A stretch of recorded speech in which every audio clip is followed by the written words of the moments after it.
Hey, what is up, Unbroken Nation? I hope that you're doing well wherever you are in the world. I'm Michael Anthony, author, speaker, coach, and advocate for adult survivors of childhood trauma. And you're listening to or watching my podcast. And so I just want to say thank you so much for being here and being a part of this. My goal with speaking about what I talk about every week and the guests who come on and all the things that I do is to give us as trauma survivors, A, community, and B, tools so that we continue to move forward in our life. And that's so much about what this is. And I think it's more pertinent than ever to acknowledge that we really need tools right now, especially in 2020, towards the end of it. Christmas is around the corner, New Year's is right behind that, and then what? 2021. And what is that going to be? What is that going to look like? And I think starting right now, we can put ourselves in a position to be successful as we head into next year by starting right now with personal boundaries. And so I'm going to leave you in this conversation some ideas, some thoughts, some tips, some tools to step through what's next in your life in a way that is about you first and foremost.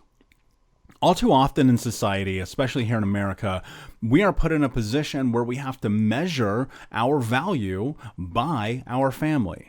And I don't think that's necessarily fair, and I don't think it's a good measurement for whether or not we deserve the things that we have in our life.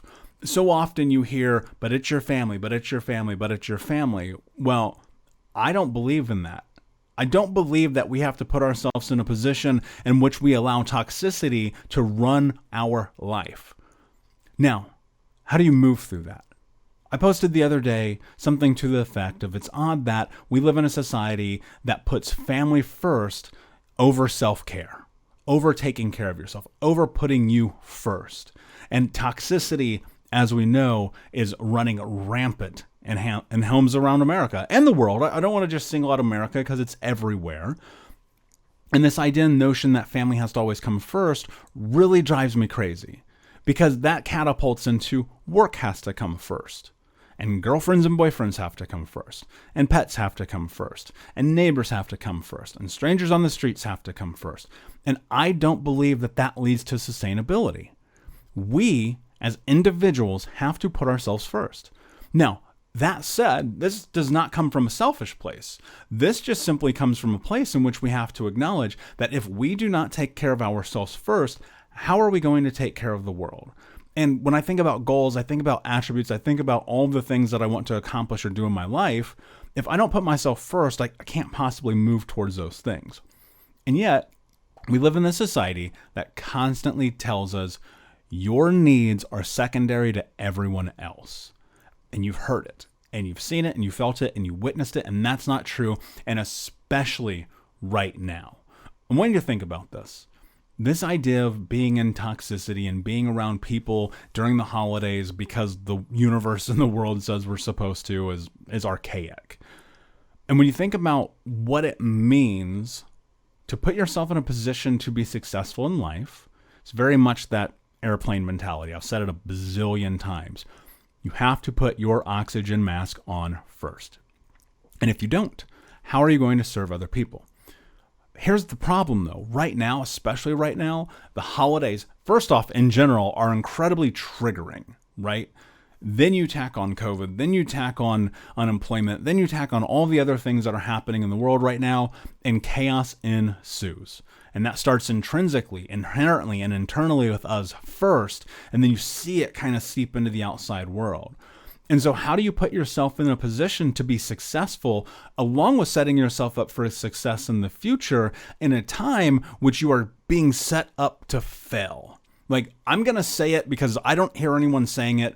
We are getting set up for complete and utter failure, not just economically, but socially and mentally and emotionally and across the board. Right now is probably one of the hardest times in human history to actually put yourself in a position to show up for yourself. Tools are limited, money is limited, access is limited, and yet we have the ability, if we choose, to find our way through it no matter what. Now, How do you get to that place? I don't think that you can get there if you are triggered. If your brain and your body are disconnected and you're dissociated and you're attacking everything from left field at 100 miles an hour without really understanding how you got to where you are right now, you are going to have no benefit in this journey, right? Because you're not going to be able to recognize what is actually happening. And we also call this being present. And so I think about this. With pause, take inventory of your life. Look at where you are and look at where you want to go within the next 90 days, right? So we're talking about March. Not that far away. March is not that far away. So how do you start game planning for next year right now? How do you put yourself in a position to be successful when you're being triggered and impacted by the holidays, by Christmas, by toxicity? You have to pause.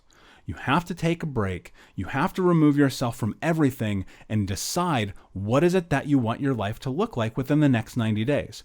And I choose 90 days because I think it's palatable. I think it is very easy as an access point to start creating change in your life within 90 days, right? We know that it takes 66 days to create a new habit.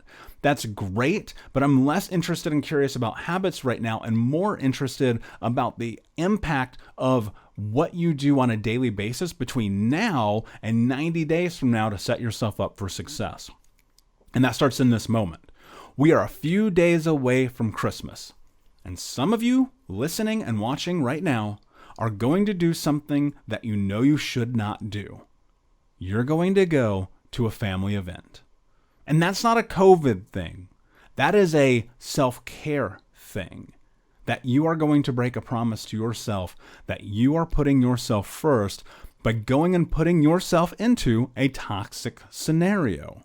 Now look, I'll say this. I recognize not everyone has to deal with toxicity right now in the current moment, but that doesn't mean that you cannot still be triggered by events of the past around this time of year. The way the food smells, the way the candles are lit, the darkness, like it's so much, right? And then you tack on the holidays, right? Go be with the family. Go be around the people who you don't want to be around. Put yourself second. Buy the Christmas presents you can't afford. Buy the dress you can't afford. Show up with the things that you shouldn't bring. Like the list goes on and on and on about the ways that we put ourselves secondary in this process. And what I want you to think about is this. As you move forward in your life, how are you going to be successful if you're unwilling to put yourself first? And being unwilling to put yourself first means subjecting yourself to, in effect, the torturous environment of toxicity. I think about this all the time. When I was a kid, all I ever wanted was someone to come and rescue me. And I mean this. I'm not making this up. This is not hyperbole. This is true. All I ever wanted was someone to come and rescue me. Someone to come and knock on my door and say, hey, Michael, I'm your real father. I'm Mr. Rich Guy. I'm whomever. And I'm here to take you away from all of this. From all the toxicity, from all the abuse, from all the torture, from all the everything. And I'm here to rescue you. That person didn't come. That person isn't coming for you either. And I'm sorry, and it sucks, and it's fucking unfair. And I wish that weren't the case, but I want you to understand this. That means that you are in the position to be in control of your life. That means that you are in the position to create the change that you want. And to get to that place, that starts with showing up for yourself first and foremost. The very first thing I think about in this process is, how do I put my boots on first? I got to walk out the door. I got to go down the street. I got to go and take care of all the things in life that one has to take care of. Well, how do I put my boots on? How do I put myself in a position to be successful first, knowing that the second I walk out the door, everyone is going to want everything from me? Now, this is hyperbole or an analogy or however we want to describe it. So I think about this. If I'm going and I'm putting myself in situations that are toxic to me, is that not a form of self-sabotage? You hear about it all the time. Stop sabotaging yourself. Stop sabotaging yourself. The problem is people don't know that they're sabotaging themselves. And this may be your experience right now, was stuck in a habit loop based on experiences that told me this is the way that I am supposed to behave because this is human behavior, i.e., I'm going to burn down everything in my life because it seems like that's the thing that I'm supposed to do. Loop. Again and again and again ad nauseum until the moment that you stop and you go, what is really happening in my life right now? Can I show up for myself? Can I stand up for myself? Can I put myself in a position where I come first all the time? Now look, you may have kids and you may have family and you may have a husband or a wife or a partner or whatever. You may have business obligations, you may have friends, you may have all the things. And I hope that you do. I hope your life is fucking amazing right now. I truly do. But if you're not putting yourself first and you're listening to this and you're thinking about how do you turn your life into something that you're going to be even more proud of than where you are right now within the next 90 days, it starts with this. Put yourself first. Remove yourself from toxic environments without guilt, without shame, without beating yourself up. Because let me tell you this, the most important, I've mentioned this in the podcast many times before, the most important thing that I've ever done in my healing journey started as a teenager when I removed toxic family members from my life. And I've not spoken to them since. And it has been the most beneficial thing I've ever done. Now it's also the hardest. It's the most difficult because of the society norms that say, don't do that. You're a bad guy. You're a bad guy if you take this person who's an asshole out of your life. That's on you. No, I vehemently disagree. In fact, I would argue with anyone that one of the greatest things that you can do is remove toxicity from your life. You want to set yourself up for success? Well, you have to stand up for yourself. And you have to stop fucking worrying what people are going to have to say or think about your actions when it comes to your personal sovereignty and self-care. My secret power, my superpower, the thing that I have that if I could bottle it up and I could give it to everybody on planet Earth is that I don't give a fuck what people think when it comes to how I take care of myself. I don't care. Your opinion matters zero in how I decide that I need to take care of myself. Nobody lives for you. Nobody breathes for you. I say it all the time. Only you get to choose how you show up in this life. And because of that, you are in this amazing and distinct position that gives you and affords you the opportunity to step into something really beautiful. And that's called sovereignty. That is called your power. That is called being the hero of your own story. And yet, even as you listen, there's that part of you that's going, but, I have to, I should, I have to. Someone's telling me, family's going to look at me, neighbors are going to judge me. So what? Here's the thing. On a long enough timeline, you're going to die. That's the truth. And that's not to be like super negative. In fact, I find it to be very empowering. And the reason is I leverage the idea of death and how I create my life and my future. And knowing that this time of year is one of the number one times of the year that people die, I can't help but question why. And the answer? Stress. Stress kills more people worldwide than anything else. And of course, there's smoking and there's drinking and there's getting hit by cars and icicles falling on your head and who the fuck knows how we die because there's a lot of us and weird shit happens. But stress. And I think about how I can mitigate stress at every avenue in my life so that I can be successful moving forward. The number one thing that we have control over is who we spend our time with. Think about this. I said this during Thanksgiving. I'm going to repeat it, and I'll repeat it next year and the year after that until everyone starts doing it.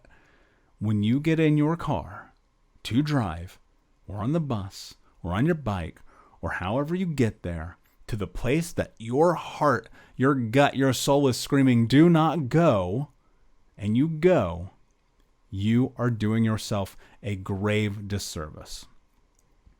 Every time that you go, and you put yourself in that position, and you show up at that place that you know you don't want to be, you are lying to yourself. And look, you come by that honestly, and I do too. I get it. I used to show up. I used to go all the time. I'd be there. Aunt's house, uncle's house, cousin's house, grandma's house. I'd be like, I don't want to be here. I feel it wrenching my soul to step into this place where I have to be with these toxic people. where I have to get mistreated, where I have to get yelled at, where I have to be talked down to, where I've got to be treated less than, where I have no right in who I am or my existence or my say or any of those things. And feeling the impact of that as an adult is asinine. Think about this, right? If the form of insanity is defined as doing the same thing over and over and over again and expecting the same result, then by definition, putting yourself in this position where you come secondary is insane. Why? Why are you doing that to yourself? Why are you putting yourself in a position to become secondary, in a position in which you know that you'll walk into this room and you'll be the black sheep? You'll be the person that people don't want there. You'll be the person that people shit on the whole time you're there. You'll be the person that as soon as you walk through the threshold of that door, you're questioning, why am I here? What am I doing? It's okay if you don't go. In fact, I implore you to not go. If there's a part of you that's saying, please, please don't go, and you're sitting in the car and you're looking at the pumpkin pie and you're begging yourself not to go and you have to have the drink or smoke the joint or get high before you walk through the door, you're in the wrong fucking place. You need to pause and take care of your life. For real. And look, that's hard. I get it. There's obligations, there's family, there's society, there's all these things. Personal sovereignty is the most important cornerstone in this healing journey. And to be triggered right now, it's so incredibly difficult to step into that place because your mind and your body are not connected. So I'm going to give you a tool right now that you can take with you that I want you to use and utilize starting right now. And that is just mindfulness. And you hear about it all the time. And at this point, I've said it enough that I want you to be able to take it with you in a palatable way. So let's think about this for a moment, okay? Mindfulness is the practice of just being aware. If you're dissociated, your brain and your body are disconnected. Your brain's in la la land. Your body is here in an autonomic state, just doing what it thinks it's supposed to do. Getting in the car, grabbing the pie, walking to the door, knocking on it, walking in, sitting there, dissociated, looking at your phone, hearing the blah, blah, blahs, drinking the drinks, and being like, how did I get here? That's a problem. We want to avoid that. We want to mitigate that risk. So how do we do that? Mindfulness. First thing you have to do, pause. Guys, listen. There's so much happening in our lives on a day-to-day basis that it is almost impossible to be present without having, really, like, the reality of it, it's impossible to be present without putting yourself in a position with establishing a space in which you force yourself to be present. I don't have a better way to explain that other than being present is about intention. And so how do you put yourself to be intentional about being present and mindful? You have to pause. Even if that means you have to schedule something into your phone to do so, right? And I have done that. If you look at my phone, there are calendar alerts that says check in with yourself. That may be an option, okay? But let's say it's the moment before you're going to walk out of your house into this scenario in which you know you're going to be further triggered. I want you to stop. I want you to close your eyes. And I want you to breathe for just 1 minute. As slowly and as deeply as you can. Now, of course, there are all kinds of breathing exercises that exist in the world, and you can go and find those. And that's not what I'm pushing you towards. What I'm pushing you towards right now is just stopping, breathing as slowly as you can, and thinking about every part of your body independently from your toes to your head to your fingers and back down. Because I want you to recognize where you are. And I want you to slow your breathing. And I want you to feel your body. And I want you to then, after 1 minute, make a decision. You know, Mel Robbins, whom I love and adore, often talks about the 5-second rule. And that is so spot on. But I think, and if you don't know what the 5-second rule is basically within 5 seconds of thinking something, you make a decision. That's gut instinct. That's following your intuition. That's stepping into the known of who you believe you to be, right? That's super reasonable. I love the 5-second rule. It's powerful. It works in my life. But it used to take me a minute to get there.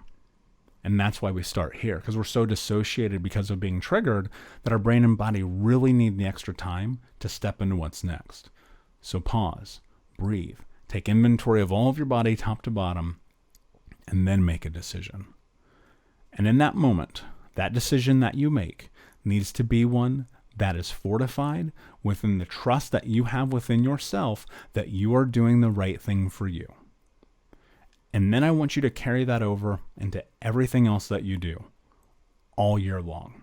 So step into 2021, I want you to carry that idea with you. Every time that you feel like you are questioning yourself about the choices and decisions that you make, I want you to get mindful. And I want you to step into being inside of your body to make a choice. Your brain and your body, they are connected in a way that is meant to create a survival mechanism, because ultimately the number one goal as a human being is survival, to live. It's a lot harder to live when you're always stressed out, when you're always triggered. More so when you're always putting yourself in situations or positions that you know you should not be in. And we do that because we come by it honestly. Ever since we were a child, we had to be thrown into these positions in which we had no say. If you take anything with you today, the one thing that I want you to understand is that you have say in everything that happens in your life from this moment moving forward. Whether or not that works for you lies in the decisions and the indecisions that you make. The things that you do are going to determine your future. They're going to determine your life. They're going to determine your next 90 days. So how do you create a pathway and a goal within 90 days that's attainable and achievable? You pause and you think about what you want life to look like 90 days from now. The exercise about mindfulness and about Christmas and walking through the doors, that is not just about that one day. That is a tool to set you up for success for the rest of your life. Because this is not the last time that you are going to make a hard decision. This is not the last time that I'm going to challenge you to put yourself first. This is not the last time that you are going to have to show up for yourself. And the question is, are you going to do it? Are you going to take this tool? Are you going to create an ideal goal? Are you going to move towards it every single day within the next 90 days?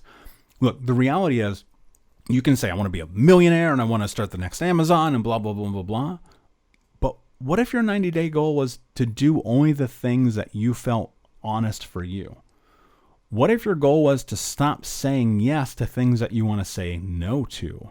What if your goal was to show up for yourself? What if your goal was to stand up for yourself? What if your goal was that no matter what, for the next 90 days, you were going to put on your oxygen mask first? That's what this is about, guys. That's what this entire journey is. Putting yourself in a position to be successful by making choices and then taking action against those choices that are inherently true for you. That's this process. That's what life is. That's the secret that nobody tells you. If you want to be successful in life, you are going to have to put yourself first. And of course, I've said it before, there's a fine line between being selfish and taking care of yourself, right? And that's all about intention. It's all about choice. It's all about the way in which you're doing it. So I want to say this, and this will be the last podcast before the end of the year. And I want to thank you all who have hung out with me this year, the tens of thousands of listens around the world. Like, it's incredible to me. I decided to take this podcast more seriously over the summer, and I've felt the impact of it in my own personal life and also from the information and the responses that you guys give me. And it's beautiful, and I appreciate you. And I want to say thank you. I'm so grateful that you're willing to spend time and listen to me, because I recognize that there's a million people in the world that you could go and listen to. And so thank you. I appreciate that. And I also want to say, please, if you know someone that could use this kind of information, share this with them. And know this, like, during the holidays, it may seem like we're alone and it may feel like nobody gets us, but there's a community of people just like you right now who are listening to this. And I want you to connect with them on my social media at Michael Unbroken. That's on all the things, at Michael Unbroken. There are people in those channels on Twitter, Instagram, Facebook, and here on YouTube and my podcast who need human connection. And I think that if we can come together, we can create that. And that's what this is so much about. And the last thing I'll leave you with is, I know that a lot of you have gotten a copy or got your copy of Think Unbroken on paperback. And I want to say thank you for that. It means the world. I'm getting ready to launch something very special with the podcast. And starting the first week of January, I'm going to have guests every Thursday who are specialists, who are experts, who are people that I believe bring something incredibly valuable to the table of this mental health journey, who I believe understand and identify what it means to think unbroken, who have seen the world through a different perspective and scope, and I'm so excited to share them with you. And so I wish you a healthy and safe new year. I cannot wait to see you guys on the other side of this. Please like, subscribe, comment, follow, tell a friend, leave a review. It would mean the world to me. And until next time, my friend, be unbroken. I'll see ya.